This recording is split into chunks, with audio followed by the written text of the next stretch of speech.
Hey, and welcome to Matt and Jess TV. I am Matt Rose. And I'm Jessica Bun Bun. We are here with our Dexter Resurrection Season 1, Episode 9 reaction and review. This one is tough. I'm not going to lie to you guys. I'm still feeling it in my bones. I'm still, why did you guys have to put Mad World at the end of this? That is, one of my top 10 depression, I feel sad songs. Listen, this is a really complicated feeling for me about this because I have really felt that if they killed off Angel, which they have done, that it was just going to end up feeling very like it doesn't matter anymore because the amount of people that have been killed or missing, we'll call them, that have gone through Miami Metro, that list is really long. And now that we have Angel here, that means that Angel, Aaron, and Maria, three captains from Miami Metro in 15 years have died or gone missing at this point, that it's getting unbelievable because then you start to add in some of the other people like Deb and, Lundy came in, super FBI, it's getting ridiculous at this point that pretty much all of Miami Metro is dead. Dokes, there are six people that are all dead. And it's just like, you have to have some bit of suspension of disbelief with this show. Absolutely. But at some point, it's like nobody's looking into Miami Metro. You have three captains that are all missing, dead, or otherwise. How is that happening in such a short amount of time? And no one is like, we should look into this. So for me, I really wanted to see Angel maybe just have to leave town. I mean, there was the situation here with Claudette where she was basically like, give me your badge. I'm going to give you this chance to get out of town. Get out of town. Don't look back. And that's going to be it. And I was like, okay, great. This is perfect. This means that he will have to leave. He will have to find a way to kind of let it go and he'll still be out there. But nope, we're here. Okay, so I'm finding myself feeling bittersweet. I think that's the right word I can use to describe it because I don't disagree with anything that you're saying. It is completely unbelievable that this many people have been taken out of Miami Metro and no one either seems to notice or care. Yeah, no one's blinking an eye. I'll admit, I'm probably suspending my disbelief a little bit easier than you are in this situation just because I think I'm getting so wrapped up in the situation that's right in front of me. And I think a lot of it just kind of stems from my love for Batista as a character, but then Yes. also how good I think this episode was. It does not So good. I think this episode is awesome. I loved it. And I mean, it is a total broken record, but I really came in to Resurrection with high expectations. Like we've said this before, for me personally, I've been a fan of this franchise over 15 years. You've been watching it even longer than I have. And it's just, we have this huge affection for these characters, and I was so torn up. I mean, upset for many reasons, including some that you've specified over the loss of Angel in this episode. And I was trying to sit back and be like, when's the last time with the long-running show that I kind of felt this way? And this is an even more exaggerated version of, and spoiler alert for The Blacklist Season 4, when they did what they did with Mr. Caplet on The Blacklist, where it was just like, I had this affection, we had this great game of cat and mouse, and then all of a sudden it's over, and I don't know what to do with myself anymore. Yeah, it was really complicated for me because I also really love Angel. Yeah. I'm having a bit of suspension of disbelief problems with how many people have died at Miami Metro, but the scene that where he actually died and the back and forth where Dexter actually admits to him, you were right, but I'm not, I didn't actually kill these people. And Angel's like, yeah, but you are completely responsible. And his last line, I was just like, it is so well done. Like, it is easily the best scene of the whole first season by a mile. And I was really happy that Dexter didn't kill him. Now, we did talk about this a little bit, you know, last week. I predicted that this is where we were going to end up, that Prater was going to end up getting Batista on the table and be like, sing for your supper, I'll be your benefactor, I'll get you more people to kill. but the price of admission is you have to kill Angel. And I knew he wouldn't, but I love the way that Angel dealt with it, that he was just like, I don't care that you have freed me. We have beef. I'm beefing. I'm going to take you out. You have taken care of people that I really, really care about. But I'm hoping that this helps heal some of the fandom, because I've seen a lot of people really turn on Angel. And I get it. You know, we all love Dexter. Yes. We want him to get away. We don't want him to get caught by Angel. And Angel's been really really getting messy in it all. And I understand that frustration. But the minute that Dexter was kind of like, man, I have a really long standing relationship with Angel. We have been friends forever. Man, he has known me since I'm like 20, since I'm an intern. He was one of the first people that were like really there to embrace me into Miami Metro. I'm not doing it. I was like, yes. It feels like hopefully the fandom is all healed now and you feel better about Batista. If you guys still hate Batista, let us know in the comments. Okay, I also want to hear this from you guys, because we are basically having the funeral for Angel Batista in this video. Like, tell us, what is your favorite Batista moment through all of Dexter? Because it's hard for me. I can't single one out, because I just think back of all the times he's just like sitting back eating Cuban food, and it's just like Angel to me was always the person on this show I felt like I would be friends with, because he just felt like a good dude who knew how to have a good time but not go too crazy at the sea. He had like his limits. He wasn't like Masuka, just a walking problem for various employers. Like, he was someone I really just came to love so much. But yeah, we have so much to piece through with this episode still, with what happened to Angel, like just moment by moment. Like, we could do a full recounting of all of it. But before we go any further, be sure to hit that subscribe button, because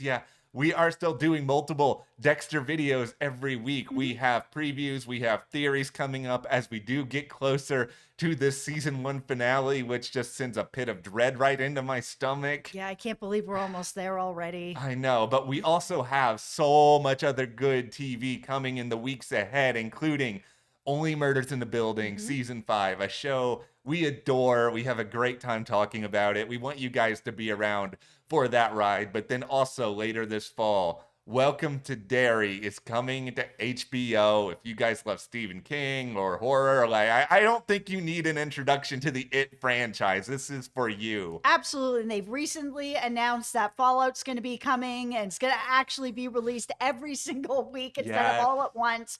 And we're going to be here for that as well. So hit that subscribe button. You know, we really appreciate it. It helps us a lot here at the channel to be able to continue to grow the way that we have been because of you guys. So thank you truly.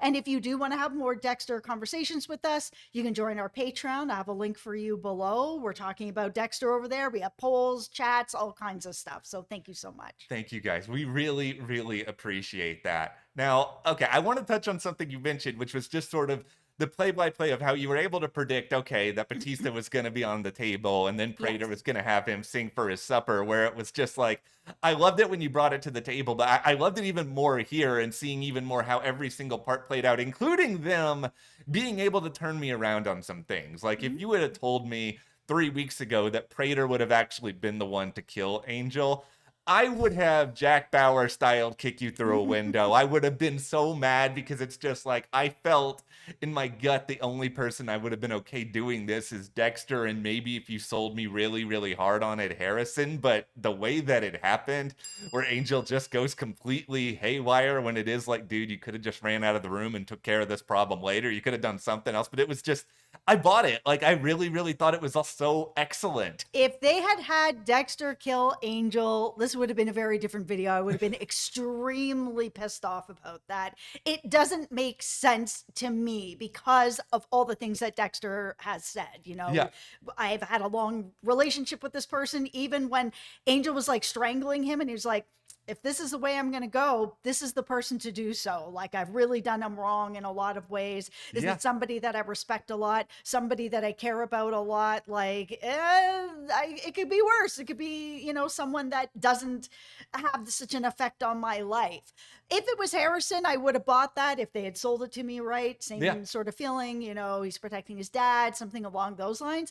I truly didn't expect them to kill him off because of what I said. There's just, every time they need to get rid of somebody at Miami Metro, they're just killing everybody off. And now it's just like this body count is so high. 3 captains. This doesn't make any sense anymore that nobody's looking into this. And I really hope after this with Angel that he doesn't get swept under the rug somewhere where nobody knows that he's dead. He's just a forgotten soul, a forgotten body. Nobody ever hears him again. There's like, oh, he's retired. He's traveling around Europe. That's why you haven't heard from him, and people just buy it. But for me, man, that whole scene with Leon Prater just grabbing the gun and just like pow, pow, pow, pow. The look on his face when he was basically getting dragged out of there, and that's crazy smile. Man, Peter Dinklage is so good, but I have never seen him in that kind of a state on anything before. It was incredible. No, I've never seen Peter play psychotic on that level, because it's just like, we think back to, Tyrion Lannister. I mean, obviously his most well-known role, like, he's somebody who had his moments of wickedness, but there was always nothing like that. No, like there was always an anti-hero aspect to Tyrion, where even when he was doing bad things, you still liked him because of everything that happened to him. He was endearing. Like this, he wasn't shooting people and just being like maniacal about it. It was so wild. Yeah, like he had said that he had never killed before, so this is him obviously opening the door to something that he has admired with all of these other people. And the opportunity had never really presented itself to him before. I don't know how much he was really even thinking about it, if he was just acting on instinct at that point, because I think what was going through Prater's head, especially now that he knows the truth about Dexter, aka Red, and we'll get more into that, is just that this is a prized possession to me, just like all of the trophies I have are. I can't lose this because of this guy who, I don't know from anything, who just turned up here out of the blue. Yeah, absolutely. I mean, Angel showing up and giving all this information to Prater, obviously not the right move. He had no way to know what was going on. But yeah, for Leon, for him to just be like, I can't believe that I have you here. Like, you are the top of the tops for me. I'll tell you what, I have a long list of killers. Let's do this every year. I will bring in killers for you. You can kill them, and you just have to like sing for your supper. Yeah, it's this whole arrangement that I think in Leon's head, even now, like he's probably still trying to formulate somewhere in his head. But I just feel like, yeah, Leon being the one who did it was satisfying because of Peter's performance. I think yes, it also really just works for me, as much as I hate to say it, because I am with you and I didn't want Angel to die. But I think it's this idea that if Angel had gone in a way where, whether it was an accident, whether he was getting taken out as he was trying to leave town or something like that, I think I would be more upset about it. But something we've said for weeks now, Angel knew there was a great chance he was going to die at the end of all of this. Like, he was never eyes closed. And I think he was willing to accept that fate at this point, because he had lost so much. People he loved, people he cared about. I think his ego was also destroyed, betrayed, that this guy was right under his nose the whole time, and he could never, ever let that go. And this is what happens sometimes like that. That's why that final scene where Dexter actually admits to him, you were right. You were right the whole time. Yes. I am the Bay Harbor Butcher, but I didn't personally kill these people. I didn't kill Maria. I didn't kill Dokes. I didn't do that. But I really like that Angel held him accountable and was like, actually, because of you, they are dead. So yeah, you did kill them. Like, there is no getting out of this to be like, well, I didn't plunge the knife. So, technically I didn't, but yeah, no, you did. And I think that that's really going to sit with him. I think for Angel at that point, he can finally have that release where, he knows he's dying to actually go and just be like, okay, I was right. I was on the right track. I was doing the right thing. Yeah, and I think Dexter, it's going to sit with him even more because he knows it's true. This is the thing with this character, is that we all love to watch him. Like, he is an anti-hero in that way, but at the same time, we as viewers, just like Dexter as a character, we all like to be delusional, right? Like, we all like to sit back and forget about the little things that it's like, oh, Maria was an innocent in all of this. We think back to what happened to Deb,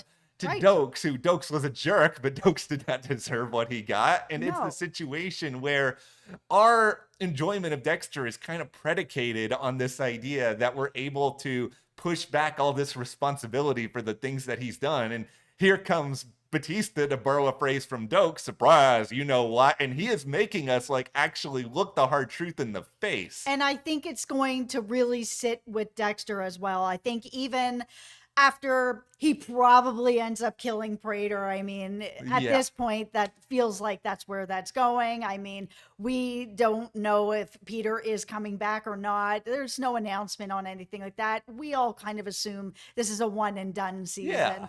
And it makes sense at this point, right? Like, he knows that he's the Bay Harbor Butcher. He knows that he has now killed Angel, and he's going to want some sort of revenge over that.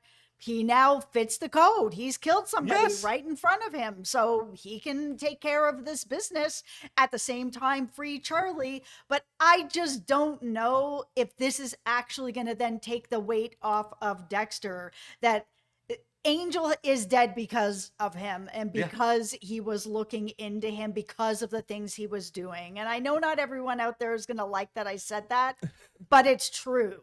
It's 100% true. There's no denying it. We can all cover our ears and pretend, but yeah, this is Dexter hasn't even denied it. no, this is why this happened, and it's sad and it's brutal because Angel is great. And I will say, I can't repeat Angel's final words here on the channel, but oh my God, iconic, like so unbelievably good. Super iconic, made complete sense. There was no like, I forgive you, I'm Nope. sorry, nothing. Just, yeah, the final words that we won't repeat here. Yeah. And they really just hit perfect. This Yeah. whole scene was perfection. Yeah, it is. And it does leave us with that hard, where do we go from here now? Because there were so many things that led up to this moment and that through a lot of this episode. Dexter is kind of just having to operate on the fly, which is when it's the most fun for us as viewers and there's the most stakes. Like, Yeah. we knew heading into this episode that it's like, okay, Prater has found out that Dexter has this kid. He doesn't know everything about him yet, but watching Dexter kind of frantically be like, okay, how do I handle this? What do I tell Harrison? How do I tell Harrison? Like, there was a little bit of maturity here with Dexter where I think he sort of realizes, I don't want my son to try to kill me again, so I guess I'm just going to be honest with everything. There was also some weirdness with all of it, because, okay, so Charley is supposed to be this like security detail, Yeah. special ops, able to figure everything out. So she has figured out that this is Dexter's son, Yeah. but doesn't know his name. Doesn't know for sure that this is his son, because if you don't know his name and you don't know Dexter's name, how do you know that this is actually his kid at this point? This could be a nephew, this could be someone he's mentoring, this could be all kinds of people, like, but she for sure was like, oh, this is the son, because then Prater's like, I didn't know you had a son, Red. Okay, and what is your name? You don't even know his name? Like, what type of job is Charley actually doing? That is okay. I have a couple of beefs with this episode. That is number one on the top of the list, just because it feels like Joy's background check was more thorough than whatever Charley Yes, did. And yes. Charley, this is her job. Like, I thought going into this episode, I'm not going to say I was 100% confident, but I was like 95% confident that Charley would have found, Harrison's full name, would have understood Yes. that this was Dexter. I'm not saying they would have known that he was the Bay Harbor Butcher or anything like that, but I thought at the very least they were going to know, okay, Dexter is formerly in law enforcement, so is he on some kind of like undercover sting operation? Okay, this is my tinfoil hat of this is how I'm looking at it. All right. That Charley found Dexter and Harrison at this restaurant, and all she did was call Prater, and he took a guess that that was his son. That's what I think had to have happened, because if she was like, they had that conversation where he's like, oh, come back to me when you have proof. And it's not just a gut feeling. She's like, oh, okay. But all she came back with is, hey, he's having like dinner with this kid. Like, I don't know who this kid is, but probably his kid, sort of thing. And they took a guess, because if she doesn't know Harrison's name, she doesn't know Dexter's name, she would have been able to figure out, she knows Red's real name? Would she not know, be able to do the research if he had a kid or not? Like, something's just not adding up with all of this. It's either one or two things here. It's either, yeah, she just didn't have the time. All this kind of happened on the fly and she had to Yeah. figure things out. Or the other idea, if we want to get really, really crazy tinfoil hat here, Mhm. is that Charlie's knowing a lot more than she's letting on, but she doesn't really want to give Prater the satisfaction of everything, Mhm. mostly because we know her full level of disdain for this guy. Like, her story was made very, very clear in this episode. Like, they did confirm she was in special ops. She does serve. Like, she had all this history, Mhm. but she took this job because it was a way to ensure that her mother would be okay. Yeah, and that's something that we talked about in other videos Yeah, yeah, yeah. here, of the idea that maybe Prater was paying for her mom and to get care and all that sort of stuff. Because it does seem like that's how he keeps people, that's how he controls people. He pays them off. I mean, he's having killers come there, the Gemini killers, somebody who's, prolific. Books are being made, movies being Yeah. made, and they're willing to come there and do this to get paid, even though, it could put them on the radar. But, money talks, I guess. Yeah, it does in this situation. And I think once she was in it, it's kind of hard to then get out of it, especially if you know that Prater is, employing killers. Cause it's like, okay, if I leave, what then happens to me? Are you going to send one of these people after me? So she's in this really difficult situation. Like, I'm not going to sit here and say that, okay, she is some super sympathetic, I can't even say this, sympathetic character. There we go. I figured it out. Like, she's not that where, I feel sorry for her because she is taking out people still, but she is in a very delicate position. So yeah, it's getting very interesting with Dexter and Charley in general now, because they both have a bit more of an understanding of what is going on. He's understanding that she's really being held captive because of this money and what's happening with her mom. And Dexter understands doing things for people that he cares about as much as Dexter can care about people. And he has done things. I mean, his very first kill was to protect his adopted father, like Mary, the nurse at the hospital. Yeah. So he understands doing what you can to help the people that you love and your parents and all of that. So together, I really feel like Charley is going to get away in the finale. I don't think that she's really going to be on his radar, and that we could end up seeing her again. Like, it feels like getting out of this after everything that's happened, Prater going wild, and once Prater's gone, that she's going to be able to just move on. Yeah, it feels to me like we kind of need to have Uma Thurman still out there in this world at this point, just because we're losing too many other actors for starters. Like, I Mhm. could sit here and be like, what if Angel's alive? But who are we kidding? He got shot like a million times. He's gone, He's unfortunately. gone. So it's just a situation where, yeah, we've lost Angel. We lost all of these other killers except for Rapunzel. And, it's fun to talk about Mia and that possibly, but that's still pretty unlikely. It's Yeah. just we've lost too many characters. Charley is interesting. I don't think she approves of what Dexter would be doing, but I think she is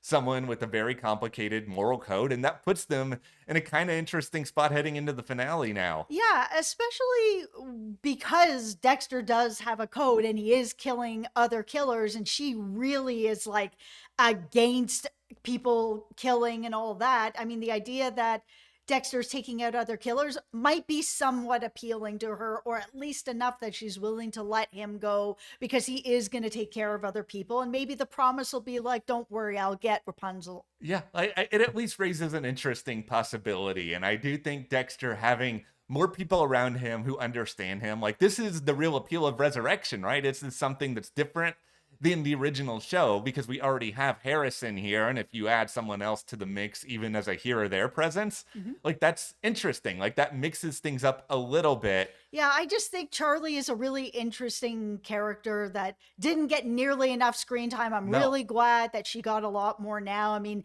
even that scene with them in the car when he's, got that around her neck, Yeah, and later Prater's like, show me. I was like, oh my God, I know. Peter, you're so good. He's so unbelievable. That's gonna be the part that really sucks if he goes in the finale. It's just like, okay, we lost another great actor, and I'm sure this franchise will find more. I get that. I understand that. It doesn't take away from how much I would miss him. But okay, Here's the other thing I'm a little bit conflicted with this episode and really the last couple is Mhm. that the Harrison storyline is getting a flat tire at this point. And I really loved the first half of this season for him. Like, really loved it. So much better than New Blood.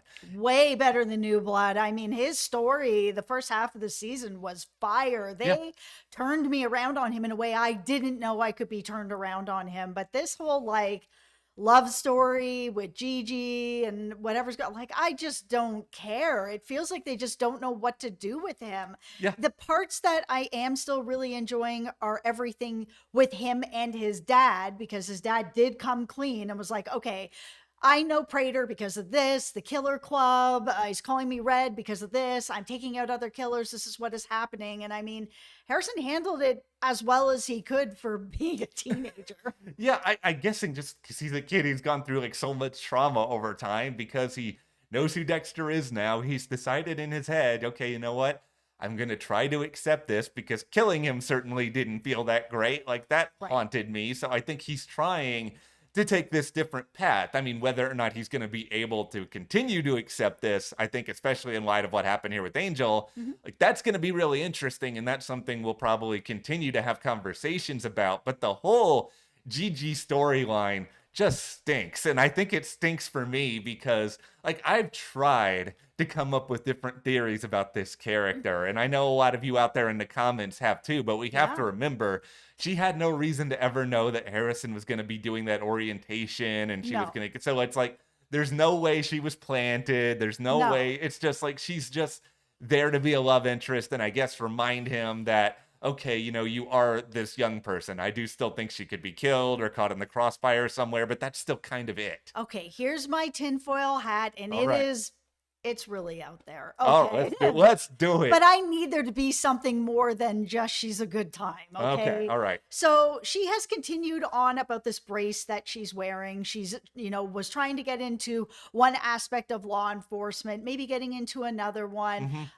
And then we also had this scene where Prater was getting his gala together and he was telling somebody, like, oh, make sure there's a ramp because there are, cops here, Yeah. people that have served that are going to need access to a ramp to be able to get on stage. Okay. When he said that, I was like, this scene feels very purposeful. And a lot of us have felt that the New York Ripper is somebody who was out there working his Mhm. magic and then something happened to him. And that's why he stopped killing and why he's able to make phone calls. Whoever the person is that Prater is like, I need a ramp for this person. That's the New York Ripper. And that person is probably somebody who's like a higher up in the police force. And Gigi is their daughter. Oh my God. Okay. I love this. I love this very, very much. Please and thank you. Yeah. I just think it would connect everything. It would make the story a lot more interesting. Yeah, like, is it coincidental that they're related? Maybe, but this is a lot easier to buy, to be honest, than the idea that 3 Miami Metro captains have been killed and there's no investigation. God. So, like, I don't have any problem Yeah. with, Coincidence is fine. yeah, like, I don't have any issue with this being the case just because it would add narrative weight to everything. It's kind of out there. I though. don't I mean, care. I'm just making things up at this I just point. think it's fun. Like, I think this show, it's Theories are just fine. All theories on the table until they're disproven. yeah, I just think things with this show, they're much more interesting so long as you can find a way to connect them in a way that appeals to a lot of characters. It's like this theory we had earlier in the week that, okay, maybe Al is connected to Lumen because of Yep. the geographic similarity. Right. It's like these things are great because they bring in a lot of different elements. And this show has kind of sat on its hands with this New York Ripper story these past couple of weeks. And Yeah. then there's the ... Or have they? Because we do get these continued mentions of this gala. We did get the wheelchair scene. Yeah. And we even had in this episode Claudette and her partner talking a little bit about this gala. And there's a part of me that's kind of annoyed where I'm just sitting here and feeling, why are you guys not talking about anything anymore? It just feels like you've just sort of dropped all investigations. You're just talking about the gala now. Yeah, there's something big obviously is coming up. I mean, it is the finale. I feel like this gala has got to come together at some point. That Ripper has got to be there. Yeah. Like, and I feel like they've got to be law enforcement to some degree, and it's going to be almost like a mirror of what was going on with Dexter, that he was also in law enforcement and he was able to use that Yeah. to cover up a lot of his crimes for a really long time. And maybe the Ripper also was doing the same thing. So when we go into season 2, if the Ripper is still kind of out there and Dexter has somebody that's on his level that thinks like him and has been doing things like him. Okay, since I love this idea you've brought up so much here, It's so nonsense. I don't though. care. I love it. I can't listen. I love it so much. I'm gonna add a little something to it here at Oh the my end. God! All right. I want all of that to happen that you've described. I want this scene to be in the season 1 finale. I want to actually see the Ripper, and I want this to be a big name that they were able to hide this entire time because they sort of threw all this other stuff at us. They threw Neil Patrick Harris. They threw Kristen Ritter, Dinklage. They probably felt like, because they were giving us all of this, that we wouldn't pay any attention to maybe a secret celebrity guest star turning up in the... But how hyped would we all be in that final scene of the finale? It's James Spader in the wheelchair, and we're all collectively losing our minds. Welcome, Al Pacino. There's a line I really want to say right now, but I will get in big trouble with YouTube, so I'm not saying it. Yeah, I would love if they had a really big name that they were able to kind of sneak in and sneak out for like a scene or two, and nobody like actually let it out, that everyone who's in on the secret stayed within the secret. I mean, it's always really fun when that happens. It's going to be a weird connection, but like they did that on NCIS years back where they had killed off Ziva and they knew that they were bringing her back and they didn't announce it and nobody knew about it because they snuck her in the middle of the night at like 1 a.m. to do this teeny tiny scene and then snuck her out and nobody knew about it. So when it happened, we were like, we couldn't believe it. And honestly, it wouldn't have been that hard to do this with Dexter either, because you could have filmed like a crowd scene of all the police in the audience, and then you just film a separate scene of the stage, and you just have that one actor going up on stage. Welcome, Brian Cox. Could you imagine? Brian Cox is going to go up there and be like, "Oh, you cops are not serious. You are not serious people." Oh, okay. We're completely losing our minds here at the end of this video, so let's just... Listen, we're laughing through our sorrow because we lost Batista and we're still in grief. Know. Let us know what you thought about this episode. Like, are you mad that Batista's gone? Do you feel like this was the right way to end the story? Let us know. Hit that subscribe button. Thank you guys so much for watching. And you can support us further by joining our Patreon. That link is in the description. Thank you so much. We will see you here next time.